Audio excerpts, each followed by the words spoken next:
Had me feeling alert on the go.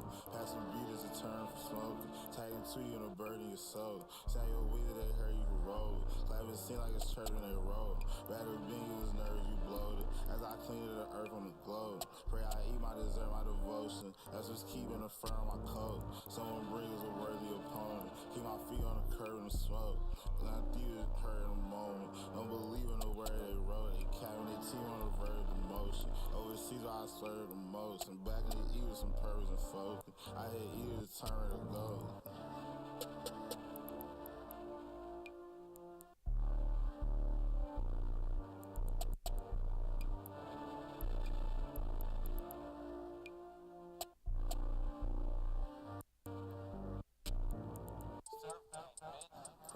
What we do for that perfect enumerate. Don't be me on that shirt, be young.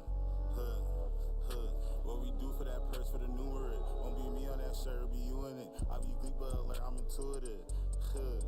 Yeah, couple G's of that where I'm communing with. I'm picky with my dirt, who I do it with. You ain't leave me on earth, you the stewardess. I keep thinking they working, assuming shit. You know me getting nervous, ain't new to this. On your feet, I've been lurking, I'm true to it. I'ma creep up and Kirk to get through to him. When this beat know the server, my pseudonym. They ain't see me in person, they Googling. Need a gleam when I purchase a turmeric. Tap my feet on the curb on my crucifix. For a fee you can learn, I'll be tutoring. From the east to the birds with the hooligans. From the east to the third like I'm doing them. On they team, be hurts and recruiting them. Pay the T for the verse, I ain't cool with them. Baby Jesus returning, rebuking them. Yeah, what I did on my works, I don't do again. What we doing is surgeon, we moving in. When it's lit, they be chirping and crooning. What they doing, I'm nervous, no suiting it. It get slimy and smirkish, I'm used to it. Yeah, what I did on my works, don't do again. What we doing is surgeon, we moving in. When it's lit, chirping and crooning. What they doing, I'm nervous, no soothing it. It be slimy and smirkish, I'm used to it. What I did on my works. Everybody get out safe and sound, you know what I'm saying? And you make people lie happy and they feel better. I love what I do. I'm flying really big, walk down, niggas run. Who out these niggas in? Who cry these niggas run? Who sounds they from the red? I really doubt that is a nut. 2 pounds, I break in the zip, cause some of the houses, some of the bugs. New pile to pay you the slip, but a while waiting to love. Since a child been faking the blood, I guess what I found was hating the strut. Don't slouch and raising the rent, close mouths ain't able to munch. No, I should playing the mix, no they around, he plays the love.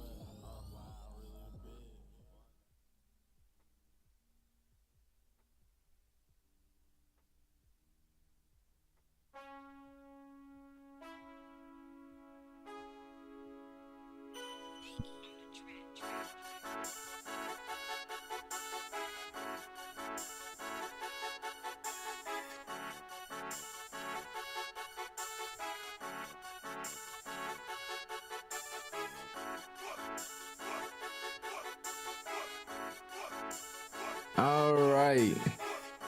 Welcome back, you guys, to another episode of Lost in the Sauce. All right, here on Lost in the Sauce, you know, you guys, we cover the latest on news on hip hop, you know, pop culture, sports, tech, health, whatever you name it. All right, man. If it's breaking news, we're here to talk about it on Lost in the Sauce, and we hope you don't get lost in it. All right. So today we're gonna be discussing some hip hop, some pop culture. All right, we're gonna be discussing Drake. We're gonna be discussing Rolling Loud, and I want to touch on Kevin Hart roast that happened a few weeks ago, as well as a few other things. So without further ado, I want to introduce my fellow classmate, Deshaun Wells. Give it up. Yeah. It's a pleasure being here, my brother. Yeah, man. Nice to meet you, man. Nice to meet you on this platform. You know, I'm switching it up, and I want to have you as a guest, man, because I know a lot about you, and one of those things is that you a Drake fan. So, you know, we're gonna get it right into that. Sure. I want to discuss, man, this latest album and how this man just been stirring the pot. But before that, man, just you give yourself a short intro. You don't mind? My name is Deshaun Webb. I'm an entrepreneur. I have a production company and a media brand. And I'm a Drake fan, that's true. That's my favorite artist. I'm in tune with the music. I listen to all 3 albums. I haven't watched all of the videos yet, but definitely plan to check them out. Word. All right, so what is your latest thoughts on this Iceman album? Classic. Class. Classic. It's not. I don't think it's up there with like the Take Cares or the Nothing Was the Same's, but it is up there. It's pretty up there for me. He barred it out. He rapped on it. I know people make jokes about him on the songwriting. He's the creditor on every single song on the albums. I don't necessarily like all the albums equally. I think Iceman is the best one, and then for me, probably second is Maid of Honor, and then the last one. But I think I like it, man. It's to me, it's classic Drake doing what he do best. Word. And what do you think about the fact that this dude dissed over 10, 11, 12 people on the album, bro? Do you think he's stirring up the pot, bro? He always stirs the pot. See, people attribute this taking shots at people, because it's the Kendrick thing. But if you're a Drake fan and you've been listening to Drake from the beginning, he been taking shots at people on every album. Maybe not as direct as this one is, so like he makes it very apparent in Iceman who he's taking shots at, but he's been taking shots. Every time step record on every album has been a record full of shots to a whole bunch of people, so there's nothing new to me. Okay, so outside of like the heavy hitters like a Drake and Kendrick Lamar, bro, this recent Rolling Loud performance was crazy. I think it sparked a lot of different like conversation within like the hip hop community, bro. And I think the question I have here is, do you think hip hop is dying? I think so. I think a lot of hip hop is getting into more about money than it is actually like creating art. It's about just putting out something and putting out that quick hit to be able to get a hit. There's no like everybody's kind of sound the same, like to me. Like even Rolling Loud, when I listen to Rolling Loud, it's a bunch of more like pop kind of. It's no really like people rapping. If you could say that, you know what I'm saying? It's more about the entertainment of it. Yeah, I'm with the chat on this one, bro. I think it's more because it's like no substance. It's no real like lyricism and emotion behind some of his music. And I could be missing it, right? I think as we get older, right, we might be aging out of what the younger generation is doing. And so I don't know if it's been a separation, but this last Rolling Loud performance kind of spoke like volumes to me, because I saw the major shift with like the type of music that was being played and the fans' reception of it. So that was my take on it. But you guys stay tuned. We're gonna be right back with pop culture after this 30 seconds. Who has the Doritos? Who has the Doritos? You want one? Sorry. Too bad you're down there and I'm up here. Smells so good.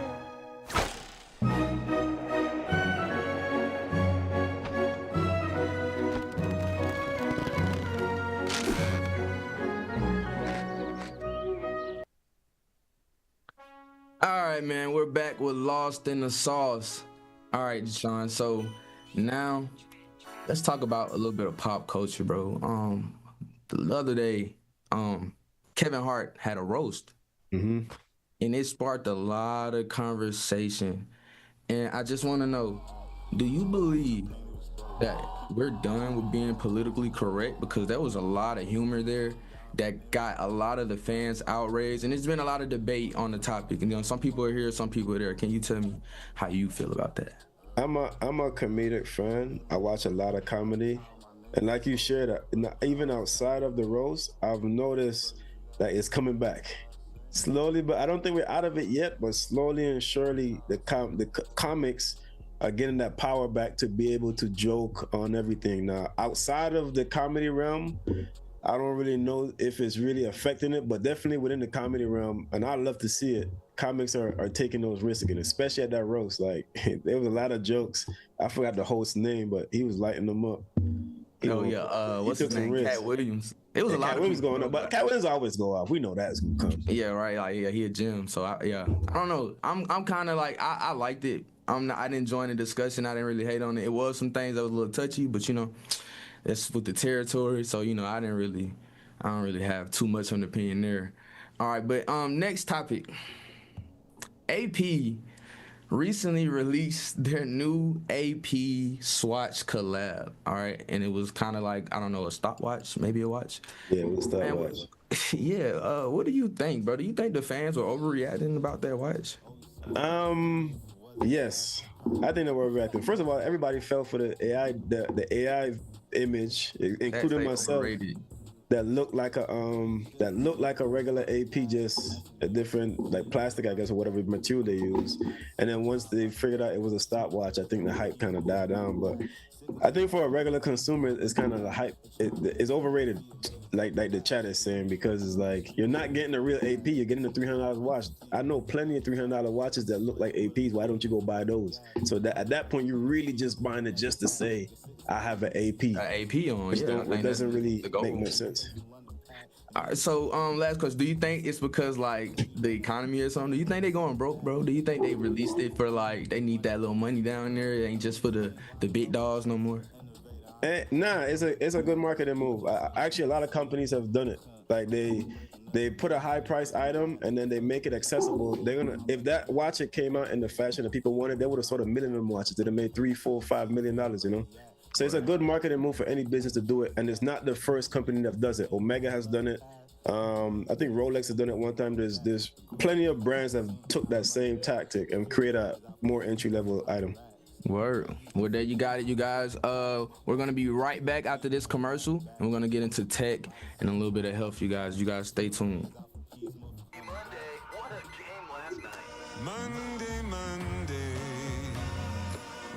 so good to me. Monday morning, it was all I hoped it would be. Oh, Monday morning, you gave me no warning of what was to be. Monday, can't trust that day. Monday, sometimes it just turns out that way. Tomorrow, we'll all have a case of the Mondays. So Coors Light made a better case to help you chill.